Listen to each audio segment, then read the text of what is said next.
नमस्कार। मैं स्नेहा, आपकी होस्ट, एक बार फिर से आपका स्वागत करती हूँ आपके अपने चैनल डर का घर में। आज जो मैं कहानी आपके लिए लेकर आई हूँ, ये कहानी है 3 दोस्तों की, जिनका नाम था अमित, अनिकेत और जीवन। ये तीनों आपस में काफ़ी पक्के दोस्त थे। इनकी दोस्ती कॉलेज से चली आ रही थी। इन्होंने अपनी पढ़ाई कॉलेज से एक साथ ही की थी। वहाँ से ही ये एक दूसरे के बहुत करीबी और सबसे पक्के दोस्त थे। इन सारे दोस्तों ने अपनी पढ़ाई ख़त्म करने के बाद एक ही जगह पर जॉब करने का निश्चय किया और इनका भाग्य भी ऐसा निकला कि तीनों को एक साथ एक ही कंपनी में जॉब भी मिल गई। ये एक ही शहर में कॉलेज ख़त्म करने के बाद एक साथ एक रूम में रूममेट्स की तरह और भाइयों की तरह रह रहे थे। इन सबको पहले से ये बात पता थी कि इनका दोस्त जीवन एक लड़की से बहुत ज़्यादा प्यार करता है और जीवन उस लड़की से अपने स्कूल टाइम से बहुत ज़्यादा प्यार करता था। जीवन और उसकी गर्लफ्रेंड ने ये पहले से तय कर रखा था कि जीवन जब बहुत अच्छा कमाने लगेगा तब वो दोनों अपने अपने घर पर अपनी अपनी शादी की बात कर लेंगे। और उन्हें ये बात भी पता थी कि वो घर वालों को मना भी लेंगे। और जीवन अक्सर अपनी गर्लफ्रेंड के बारे में बहुत सारी बातें किया करता था। एक बार ऐसा होता है कि तीनों ने एक साथ दिवाली की छुट्टी डाली और तीनों को छुट्टी भी मिल जाती है। तीनों अपने अपने घर दिवाली की छुट्टियों में चले जाते हैं और दिवाली की छुट्टी से आने के बाद दोनों अपने अपने घर के बारे में बहुत सारी बातें बता रहे थे, अनिकेत और अमित। लेकिन जीवन बिल्कुल चुपचाप बैठा हुआ था और आज उसका स्वभाव काफ़ी बदला हुआ लग रहा था। अमित और अनिकेत ने जीवन से पूछा, अरे भाई क्या हुआ? तू घर पे गया था, तू तो बड़ा खुश था कि तू जाएगा तो अपनी गर्लफ्रेंड से मिलेगा, सब कुछ अच्छा रहा तो हो सकता है तू शादी की बात वहीं पे कर ले। तो फिर क्या हो गया तुझे? तूने घर से एक बार फ़ोन भी नहीं किया हम लोगों को। लेकिन जीवन कुछ भी नहीं बता पाया। वो बहुत देर तक बिल्कुल चुपचाप बैठा रहा। लेकिन अमित और अनिकेत के बार बार प्रेशर देने पर जीवन ने बस इतना ही कहा कि उसकी गर्लफ्रेंड उसे छोड़कर जा चुकी है और वो फूट फूट कर रोने लगा। उसकी ऐसी हालत देखकर अब अमित और अनिकेत की भी हिम्मत नहीं हो रही थी कि वो उसके आगे कुछ भी अब पूछ सकें। उन दोनों ने अब इस बारे में कोई भी बात नहीं करना ज़्यादा सही समझा और जीवन को चुप कराने में लग गए। जैसे तैसे जीवन शांत तो हो गया, लेकिन जीवन अब वो पहले वाला जीवन नहीं रह गया था। वो काफ़ी बदल चुका था। वो अपने दोस्तों के साथ ना तो कहीं बाहर घूमने जाता, ना ही उन लोगों से ज़्यादा बातें किया करता था। अमित और अनिकेत को उसकी काफ़ी फिक्र होने लगी कि अगर ऐसा ही रहा तो हो सकता है ये डिप्रेशन में चला जाए या कहीं ये खुद को कुछ कर ना ले। किसी भी तरह से उसके मन से उसकी गर्लफ्रेंड का ख्याल निकालना पड़ेगा। लेकिन ये बातें सिर्फ बातें ही थी, क्योंकि वो करते तो कैसे करते। आप कभी भी किसी को किसी के मन से नहीं निकाल सकते, वो भी तब जब रिश्ता इतना गहरा और इतना पक्का हो। ये बात अमित और अनिकेत अच्छे से जानते थे। वो हर बार बस यही कोशिश करते कि वो जीवन को अपने साथ कहीं बाहर घुमाने लेके जाएं, उसे कोई मूवी दिखाएं। लेकिन जीवन हर बार इन चीज़ों के लिए मना कर दिया करता था। धीरे धीरे जीवन अब पहले से भी ज़्यादा शांत होता चला गया और वो अपने आप में बातें करने लगा था। ये चीज़ें अमित और अनिकेत को अब बहुत ज़्यादा परेशान करने लगी थी। उनको ये चीज़ें अब यही इशारा दे रही थी कि शायद जीवन अब डिप्रेशन में जा रहा है, जो कि वो कभी नहीं चाहते थे। उन्होंने ये भी कोशिश की कि वो जीवन को किसी साइकेट्रिस्ट के पास लेकर जाएं, कि अगर वो खुलकर अपने दोस्तों से बात नहीं कर पा रहा है तो शायद साइकेट्रिस्ट से ये बातें कर पाए। लेकिन उसने इस चीज़ के लिए भी मना कर दिया। और धीरे धीरे अब अमित और अनिकेत ने ये नोटिस करना शुरू किया कि अक्सर रात में जीवन अपने कमरे में अपने बेड पर नहीं होता था और सुबह होने पर वो वापस आता था। लेकिन अमित और अनिकेत ने इस चीज़ को सोचकर ये बातें जाने दी कि शायद हमारे साथ नहीं घूमना चाहता है, टाइम नहीं बिताना चाहता है, क्या पता अकेले में ही बाहर घूमकर इसका मन बहल जाए या फिर किसी और तरफ इसका झुकाव हो जाए। और उन लोगों ने इस बात पर ज़्यादा ध्यान नहीं दिया। लेकिन धीरे धीरे जीवन अब काम पर भी जाना हमेशा टालने की कोशिश किया करता था और घर पर अकेले में बैठकर कुछ न कुछ बुदबुदाया करता था। लगता था जैसे किसी से बातें कर रहा है। अनिकेत और जीवन ये दोनों भगवान में बिल्कुल नहीं मानते थे, लेकिन अमित भगवान में बहुत ज़्यादा मानता था। उसकी भगवान में बहुत ज़्यादा ही श्रद्धा थी।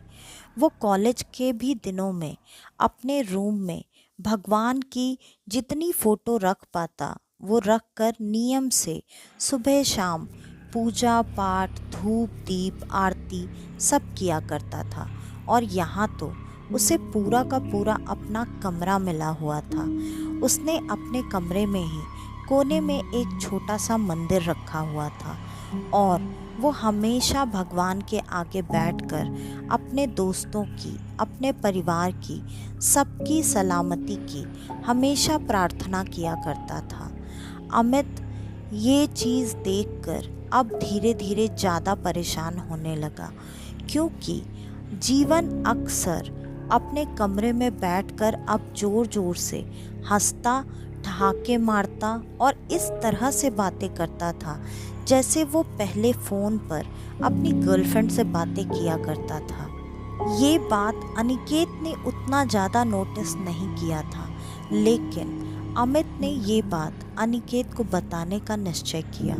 और जब उसने ये सारी बातें अनिकेत को बताई तो अनिकेत ने कहा, अरे यार, ये डिप्रेशन का तो मेरे को पहले ही लग रहा था, लेकिन अगर ऐसा है तो ठीक है, कुछ दिन में ठीक हो जाएगा। तू भी जानता है उसे डॉक्टर के पास लेकर जाना इतना आसान नहीं है। अमित ने भी हामी भरते हुए कहा, हाँ ये बात तो तू बिल्कुल सही कह रहा है, हम दोनों तो सारी कोशिशें कर चुके हैं। अच्छा एक काम करें क्या, उसके घर वालों को इसकी ऐसी हालत के बारे में बता दें, क्या पता वो कुछ समझाएं और ये समझ जाए।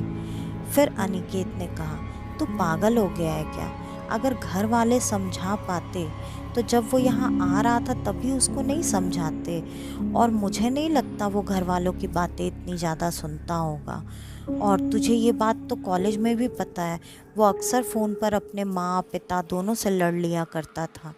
अकेला बेटा होने की वजह से उसका दिमाग तो वैसे ही पहले से बहुत चिड़चिड़ा है, तो इसलिए जाने दे, रहने दे, देखते हैं कुछ दिन, फिर जो होगा वो देखा जाएगा। अमित ने भी अनिकेत की ये बात सुनकर कहा, हाँ वैसे भी हम कुछ कर नहीं सकते हैं। अपने घर की पूरी सफाई अमित ही ज़्यादातर किया करता था, क्योंकि पूजा पाठ करने की वजह से अमित को घर में साफ सफाई रखना बहुत ज़्यादा पसंद था। एक दिन अमित सारे कमरों में जब झाड़ू लगा रहा था तो उसने अपने और अनिकेत के बिस्तर के नीचे कुछ अजीब सी राख और थोड़े बहुत छोटे छोटे हड्डियों के टुकड़े देखे। ये बात अमित को बहुत अजीब लगी, लेकिन अमित ने ये बात किसी को नहीं बताई और उसने झाड़ू पोछा सब करने के बाद पहले पूरे घर को गंगा जल से शुद्ध किया और उसके बाद पूजा पाठ करने के लिए बैठा। धीरे धीरे ये चीज़ें बहुत ज़्यादा बढ़ने लगी। अब रोज़ अमित को उन दोनों के बिस्तर के नीचे ये राख और हड्डियां मिलती थीं। कई बार तो हड्डियों के टुकड़े बहुत बड़े बड़े होते थे, जिनको देखकर अब अमित को ये बात समझ में आने लगी कि कहीं ना कहीं ये इंसानों की ही हड्डियां हैं, लेकिन ये कैसे इस घर में आ रही हैं। और जीवन अभी भी पूरी पूरी रात गायब रहा करता था। तो अमित के दिमाग में ये ख्याल आने लगा कि कहीं ये हरकतें जीवन तो नहीं कर रहा है, क्या पता वो किसी गलत रास्ते पे जा रहा हो। और अमित ने ये बात अनिकेत को बताई। अनिकेत ने कहा, अरे यार तू कुछ भी सोच रहा है, तू तू जानता है ना अपने दोस्त को, मैं भी जानता हूँ, हम लोग इतने पहले से जानते हैं, और अगर ऐसा कुछ होता तो ये बातें पहले ही सामने आ जाती। तुम फालतू की बातें मत सोच यार। ठीक है, ये हड्डियाँ जहाँ से भी आती हैं, एक काम करते हैं, अगर तुझे इतना डाउट लग रहा है तो हम लोग आज रात से जीवन को घर के बाहर नहीं जाने देंगे, फिर देखते हैं अगली सुबह ये हड्डियाँ और जो भी है ये मिलेगा घर पे या नहीं मिलेगा। फिर अमित ने कहा, ठीक है, तो उसके लिए क्या करना है, ताला बदलना है, अमित ने कहा। फिर अनिकेत ने हामी भरते हुए कहा, हाँ यही एक रास्ता है, वैसे भी लैच जो है उसकी चाबी तीनों के पास है, तो आज एक काम करते हैं, ये लैच लॉक चेंज करवा देते हैं और रात में हम लोग दरवाजे पे वो बड़ा ताला लगा के सोएंगे। फिर अमित ने कहा, फिर लैच बदलवाने की क्या ज़रूरत है, वो ताला ही लगा देते हैं जिसकी चाबी हम दोनों के ही पास रहेगी। अनिकेत ने कहा, ठीक है, फिर यही करते हैं। और उन दोनों ने रात में यही किया। लेकिन जब आधी रात को अमित की नींद खुली, उस समय करीब करीब 3:30 बज रहे थे और अमित ने देखा दरवाजे का ताला खुला हुआ है और जीवन अपने कमरे में नहीं था। उसने तुरंत भागकर अनिकेत को उठाया और उसे बताया, दरवाजे का ताला खुला हुआ है, तूने खोला क्या? लेकिन अनिकेत ने अपने पिलो के नीचे जब चेक किया तो चाबी वहीं की वहीं रखी थी और अमित की चाबी भी अमित के ही पास थी। फिर वो ताला खुला तो खुला कैसे? अनिकेत से अमित ने कहा, एक काम करते हैं, ठीक है, उसको जैसे बाहर जाना था वो चला गया, अब हम इंतज़ार करते हैं, जब वो आएगा तो हम देखेंगे वो ऐसा कुछ अपने साथ लेकर आता है या नहीं आता है। लेकिन अनिकेत ने कहा, अरे यार मुझे बहुत नींद आ रही है, मुझे कल सुबह ऑफिस भी जाना है, तो मैं तो नहीं जग रहा, तुझे जगना है तो तू जग। लेकिन अमित को ये सारी चीज़ें तो जाननी ही थी, इसलिए अमित जगकर आज जीवन का इंतज़ार कर रहा था और उसने घर की सारी लाइट्स पहले की तरह ऑफ कर दी थी, जिससे जब जीवन लौट कर आए तो उसे ये पता ना चले कि कोई जगकर उसके लिए इंतज़ार कर रहा है। और सच में थोड़ी देर बाद जीवन आया और आते ही सबसे पहले अनिकेत के कमरे में गया और अनिकेत के कमरे से निकलकर वो अमित के कमरे में आया और उसने बिस्तर के नीचे कुछ चीज़ें रखी, जो रखते हुए अमित ने उसे देख लिया और उसे देखने के बाद अमित ने उसे पकड़कर उससे बात करने की कोशिश की। लेकिन उस वक्त जीवन काफ़ी अजीब सा, भयानक सा और बहुत ही गुस्से में दिख रहा था, जिस वजह से अमित की हिम्मत नहीं हुई उससे कुछ भी बात करने की। उसने ये तो देख लिया था कि ये चीज़ें जीवन ही लाकर यहाँ रखता है, लेकिन क्यों? अब ये बात अमित को जाननी थी और अमित ने सुबह होने का इंतज़ार किया। जब सुबह हुई तो अमित सबसे पहले जीवन के कमरे में पहुंचा और जीवन उस वक्त सो रहा था। फिर उसने जीवन को उठाते हुए जब ये बातें पूछी तो जीवन ने साफ साफ इनकार कर दिया। जीवन ने कहा, अरे मैं रात को वॉक करने जाता हूँ तो कुछ भी बोल रहा है, मैं ऐसा क्यों करूँगा? और जीवन ने इतना बोलने के बाद वापस से सोने की कोशिश शुरू कर दी। अमित ये पूछकर वापस आ गया।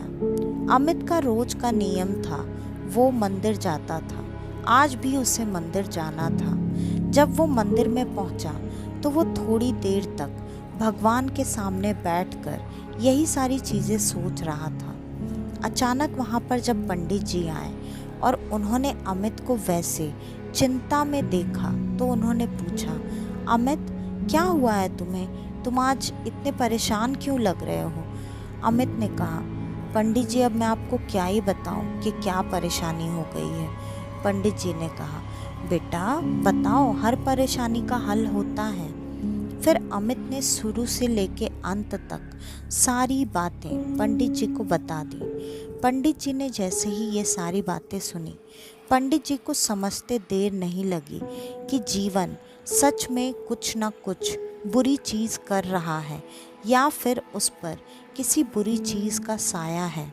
फिर पंडित जी ने कहा, बेटा तू बिल्कुल चिंता मत कर, आज रात को मैं तेरे घर पर आऊँगा और हम जीवन से पूछेंगे, क्योंकि अगर जीवन का रूप रात में उस तरह से होता है मतलब उस पर इन चीज़ों का असर रात में ज़्यादा होता होगा। फिर अमित ने कहा, ठीक है पंडित जी, आपको जैसा ठीक लगे, वैसे भी अब मुझे तो इन चीज़ों का कोई उपाय नज़र नहीं आ रहा है। और इतना बोलकर वो वहाँ से घर चला गया। आज रात होने का इंतज़ार बहुत बेसब्री से अमित कर रहा था। रात होने पर पंडित जी वहाँ पर आ गए, उस वक्त से पहले जिस वक्त हमेशा जीवन घर छोड़कर बाहर निकल जाया करता था। और पंडित जी और अमित दोनों जीवन के कमरे से निकलने का इंतज़ार करने लगे। जैसे ही जीवन अपने कमरे से बाहर निकला, पंडित जी अपने साथ जो अभिमंत्रित भभूत लेकर आए थे उन्होंने तुरंत वो जीवन पर छिड़क दिया। और जैसे ही पंडित जी ने वो भभूत जीवन पर छिड़का, जीवन अजीब से दो दो आवाज़ों में चिल्ला कर अपने कमरे में वापस भागने की कोशिश करने लगा। और पंडित जी को अब ये बात समझ में आ गई थी कि उसके साथ कोई आत्मा जुड़ी हुई है। फिर पंडित जी उसके कमरे में चले गए और वहाँ पर उन्होंने कई सारी क्रियाएं की और जीवन से सवाल पूछना शुरू किया। फिर जीवन ने बताया कि उसका नाम संध्या है और संध्या जीवन की गर्लफ्रेंड का नाम था। फिर पंडित जी ने पूछा, तू यहाँ कैसे आई और तू इस बच्चे से क्या चाहती है?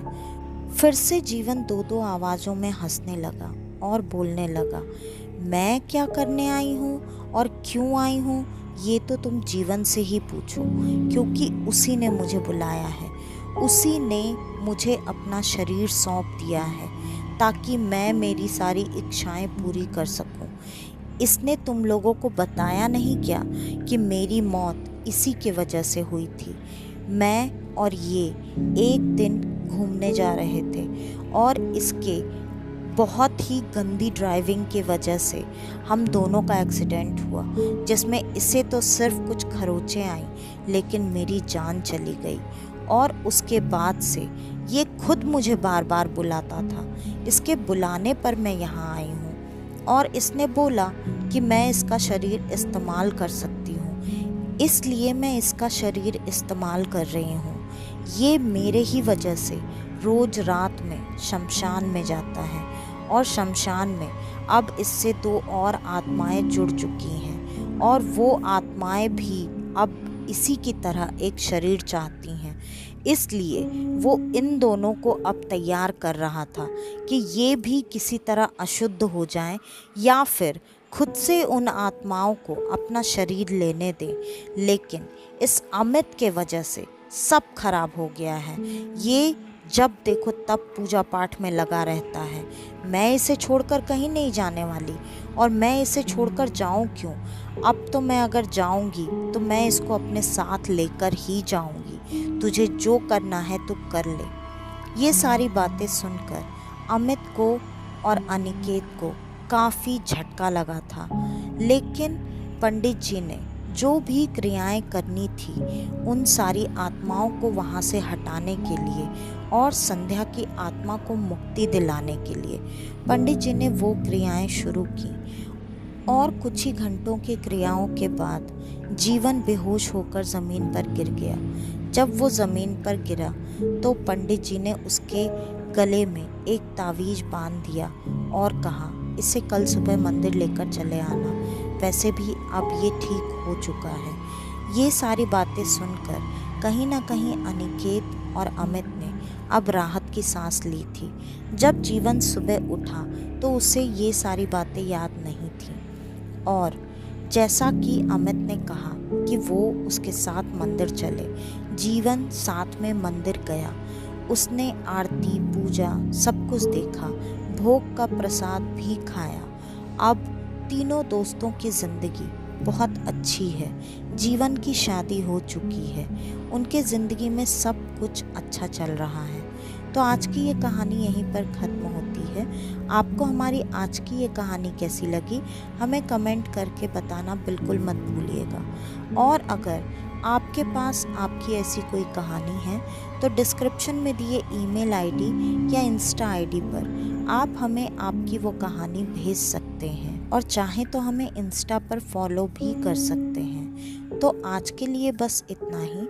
मैं स्नेहा, आपकी होस्ट, आज के लिए लेती हूँ अलविदा। कल वापस से आपसे मिलने आऊँगी और आप सबको लेकर जाऊँगी कुछ जाने अनजाने किस्से कहानियों के सफ़र पर, आपका अपना डर का घर में। तो कल तक के लिए नमस्कार।